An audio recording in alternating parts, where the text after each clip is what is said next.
The former British agent who wrote lurid claims about Trump goes into hiding. The president-elect, according to Christopher Steele, had dangerous links with the Russians and consorted with prostitutes. We catch up with one of Steele's associates. Can you confirm whether Christopher Steele was involved at all? Is his name I can't possibly comment on that at this moment in time. Also this lunchtime, hard facts on the long-running crisis in NHS England. A&Es missed their targets for the 16th month in a row. M&S leads a high street rush of better post-Christmas results, but food sales disappoint. And... Is he breathing? What's happening? He's not. I'm so sorry. Corrie is praised for highlighting the tragedy of stillbirths and miscarriages. We talk to a campaigner.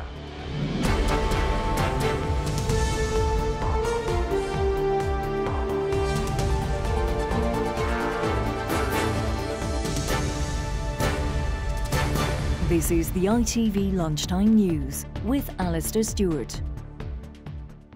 Good afternoon. It's proving difficult to test if Mr. Trump is telling the truth in saying the claims are fake news and phony stuff. The former intelligence officer who wrote the dossier has gone into hiding. A colleague of Christopher Steele's at his Orbis business intelligence firm told us he couldn't comment. Mr. Trump himself has tweeted that the US Director of Intelligence called him to denounce the false and fictitious reports. That, as the Director of US Office of Government Ethics says that he's not happy with the arrangement Mr. Trump has made to distance himself from his business empire. Neil Connery reports. These are the London offices of Orbis Business Intelligence, which has been widely named as being behind the Donald Trump dossier. There was no reply here this morning. An ex-MI6 officer named as Christopher Steele, who's a co-director of the firm, is understood to have compiled the report, which contains unverified allegations that Russian security officials have compromising material on the president-elect. He's now reported to be in hiding, but his co-director has spoken to ITV News. I think in the light of everything that's happened over the last 24 hours, I don't think it would be appropriate for me to make any comments at the moment on what's happened, whether Orbis has been involved or not. We'll review that situation over the next couple of days. In terms of the contents of this dossier, though, do you stand by what was I'm published? not going to make any comments at all about the dossier that is being spoken about in the press at the moment. With just over a week until his inauguration, Donald Trump has described the unsubstantiated claims as fake news. He's accused US intelligence of leaking the dossier, a claim they strenuously deny. I think it was disgraceful that the intelligence agencies allowed any information that turned out to be so false and fake out. I think it's a disgrace. And I say that, and that's something that Nazi Germany would have done and did do. I think it's a disgrace. Lurid allegations about Donald Trump's conduct in the presidential suite at this Moscow hotel are reported to be at the heart of the dossier. It's claimed he'd been secretly filmed here during a visit in 2013. Goodbye, everybody. In the past hour, Donald Trump said the US Director of Intelligence has called him to denounce what he called the false and fictitious report. But the storm surrounding the president-elect seems far from subsiding. Neil Connery, ITV News. And our security editor, Katria, is with me live now in the studio. What more do you know about this former British intelligence officer, Christopher Steele? Well, Alistair, we actually know a fair bit. He's 52 years old. He's a father. He's not at his home today. There are claims, reports that he's gone into hiding for fear of his safety. We don't know that. We've not been able to get in contact with him. We have been at his home this morning, though. We know, too, that he was posted to Moscow for MI6 in the 1990s. And so the key question now is, what is his credibility? There are indications from UK intelligence sources that he is a credible person, yes, but this was a piece of private work that wasn't done for the UK government. It was done for a private intelligence organisation. And in terms of the assessment of his credibility, well, of course, he's being dismissed by Donald Trump, and we've now had a statement from the head of US intelligence, whose readout of his meeting that Neil reported on there with Donald Trump is slightly different. He says he has an obligation to provide lawmakers, policymakers with the fullest possible picture of any matters that might affect national security. And so we take from that that the assessment of US intelligence is that whatever the credibility here, they believe the claims made do certainly affect US national security. Fascinating. Rohit, thank you. Now, the long-running strain on NHS England has been shown again by new figures from November in the lead-up to Christmas. Our correspondent, Roka Barry, is at a hospital in Milton Keynes for us this lunchtime.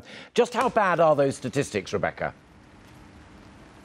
Well, I've been speaking to nurses here who describe their frustration and feelings of inadequacy as they see patients who are medically fit enough to go home but can't because there's not the social care in place. Staff here hate the term bed blocking because they say patients want to go home. They don't want to be clogging up the system. It comes as latest figures show a 42% annual increase in delays discharging patients as a result of pressures in social care. In November, trolley waits of over 4 hours totalled more than 52,000. That's the second highest figure on record. Meanwhile, only 88% of people in A&E were seen within 4 hours, missing the 95% target.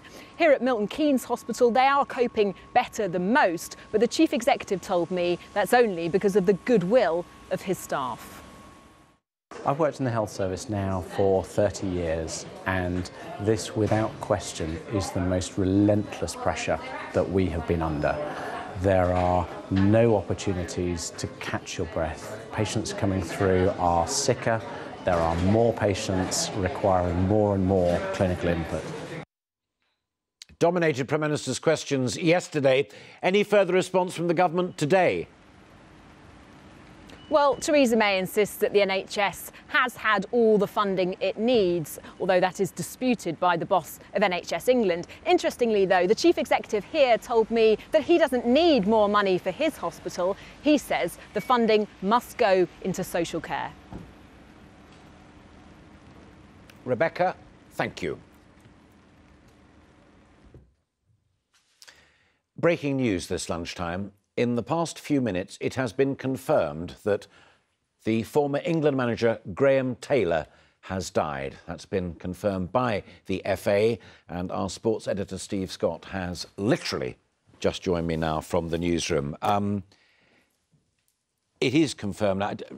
Really, genuinely sad news. One of the nice guys at the game. Yeah, absolutely, Alistair. Very popular man, and very sudden and unexpected, of course, what's happened. Really popular because he's been such a big figure in football for such a very long time.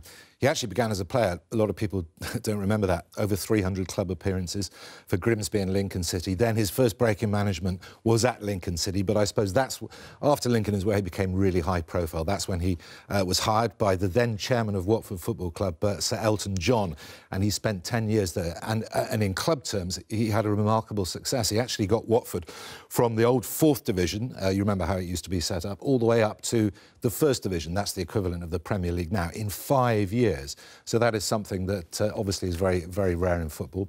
Because of that success, he went on to another big club, Aston Villa, and then it's when he got his break with the England job. Now, that is probably where he experienced the most turmoil because it didn't go particularly well from him. He went to the Euro Championships where England got knocked out in the group stages. At that time, he came under a lot of tabloid ridicule, a lot of personal criticism, but he sat it out, even though it hadn't been a very successful time for England.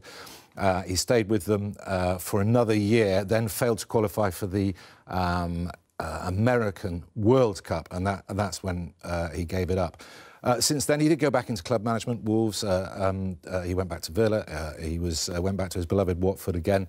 But after he retired as a coach, that's when he became very popular with the football public at large. He became on to be a radio pundit. He was only 72, very well known, very well liked, very sad day. Steve, Scott, remembering Graham Taylor, a good man. Thank you.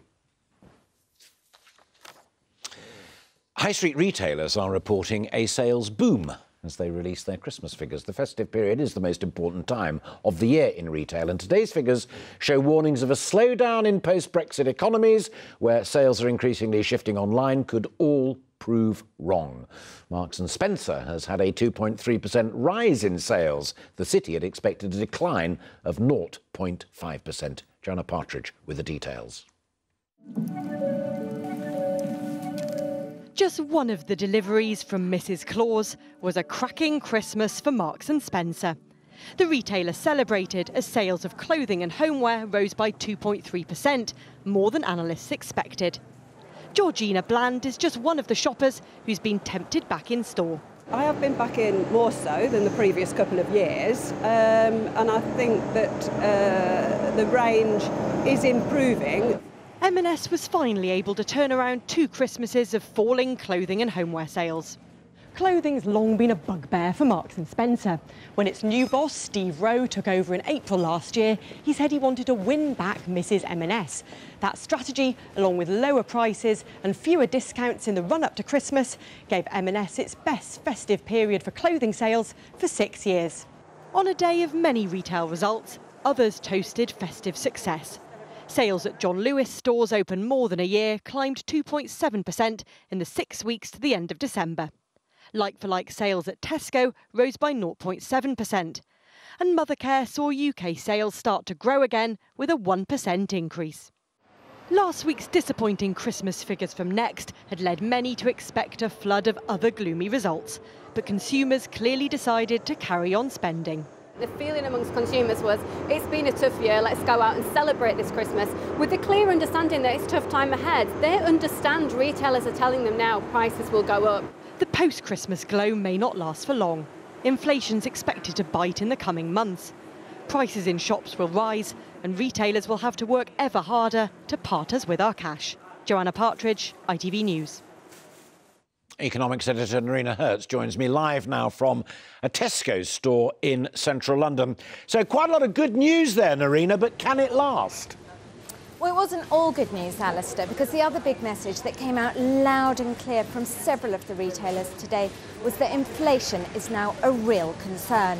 The head of Tesco told me this morning that the price of some staples, such as pork and cheese, have already gone up and warned of more inflationary pressures ahead, whilst the head of John Lewis acknowledged that the weak pound meant that costs were inevitably going to go up. Now, several retailers did today try and tell customers that they were going to do all they could to ensure that they wouldn't take on the whole extent of these cost increases. But the big question is, for how long will retailers prove willing to take the hit themselves before they pass it on to us? And if prices do go up en masse, well, because wages won't go up at anything like a corresponding rate, what that will mean is that before too long, we'll all face the squeeze. Narina, thank you. Still to come, winter arrives. We'll have the latest with weather warnings covering much of the UK. And friend or foe, why there's a big vote on the robots of our future. But first, Coronation Street's been praised for its handling of a stillbirth on last night's programme. The scenes were made all the more difficult for the actors who play Michelle Connor and Steve McDonald, because both have experienced failed pregnancies in real life. It's a difficult watch, but here's the moment they were told that their baby hadn't survived. Is he breathing? What's happening? He's not. I'm so sorry.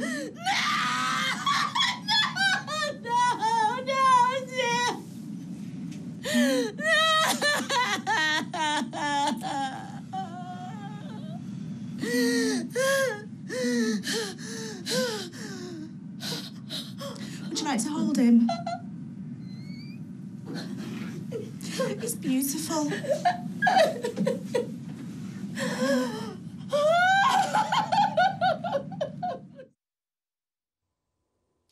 Well, extraordinarily, internet trolls attacked both the actors and their partners over that storyline. It prompted Simon Grayson, who plays Steve McDonald, to respond. He wrote, to the blank, blank, blank who tweeted my wife, we've lost 11 babies, first being 21 weeks, 4 days. Maybe think or do your research before tweeting someone. Well, I'm delighted to be joined now by Erica Stewart, who's a bereavement specialist for the stillbirth and neonatal death charity SANS, and she indeed helped Coronation Street with the storyline. Did you warn them that that kind of reaction might be out there? Well, no, I mean, we didn't. I mean, there's not a lot of public awareness around stillbirth or late miscarriage. I just want to clarify that it was actually classified as a late miscarriage because the baby was born before 24 weeks. Yeah. You yourself experienced the tragedy back in the 90s. How common, though, is it? What are the numbers? Well, it's 15 babies die every day in the UK before, during or shortly after birth. So that's 15 families and friends and the wider community that are affected. That is absolutely staggering. It is.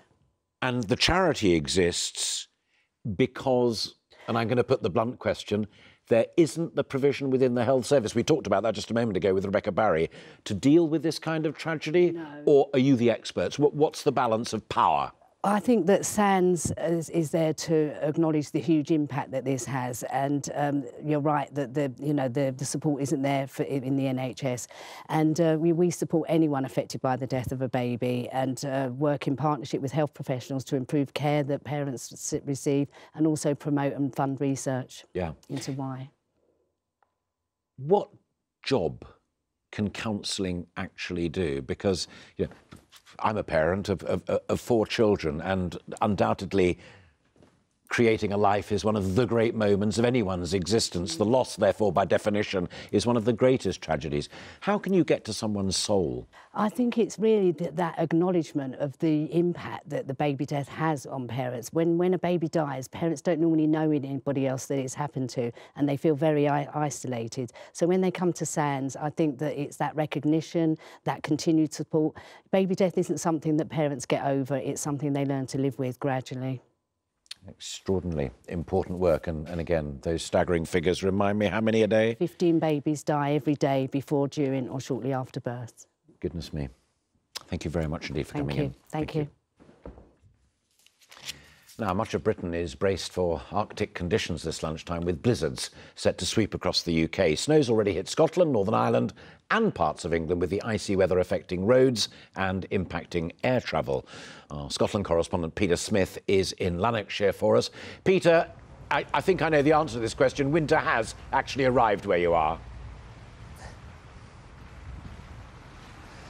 Yes, Alistair, yes, in a word it has. The Met Office is describing this as our first real taste of winter in Britain, and it's fair to say that is a pretty accurate description. The snowfall started coming down last night, it carried on through this morning, and people have wakened up, if you take a look, probably to about 4, maybe 5 centimetres of snow. I'm in Straven. This is one of the worst affected areas. It has cleared up for the most part, but this morning there was disruption for people trying to get to work. Cars struggled in this snowfall, and that meant that the gritters had to come out. Now, last night there were 250 gritters out across Scotland, and they carried on through this morning, and they're even coming out this afternoon, because what they've managed to do is they've managed to clear the roads. It has been a success so far.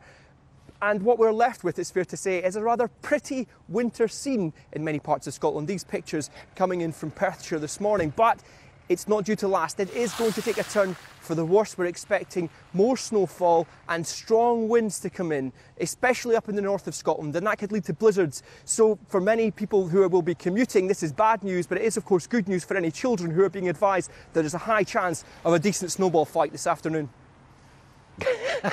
Which you like, I know, Peter. Thank you very much.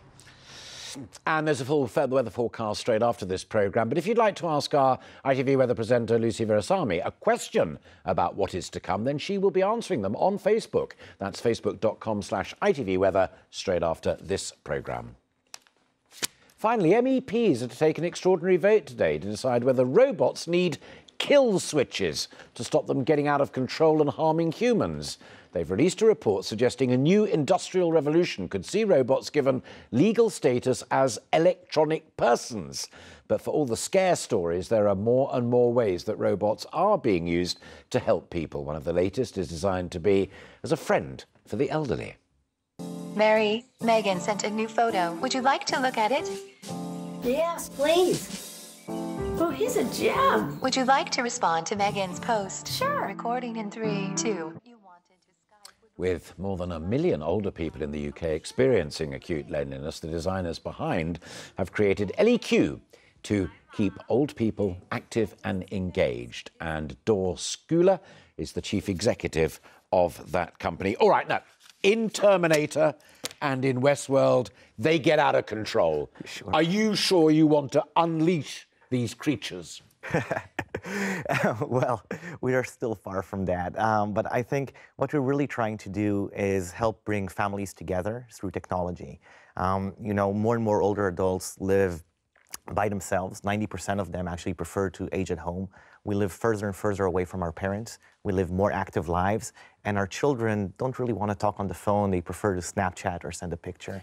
But in parallel to what you're doing, and it was a slightly tongue-in-cheek question, but there's a serious side to it as well, artificial intelligence is also being developed. Correct. Clever machines can pick up and record those experiences.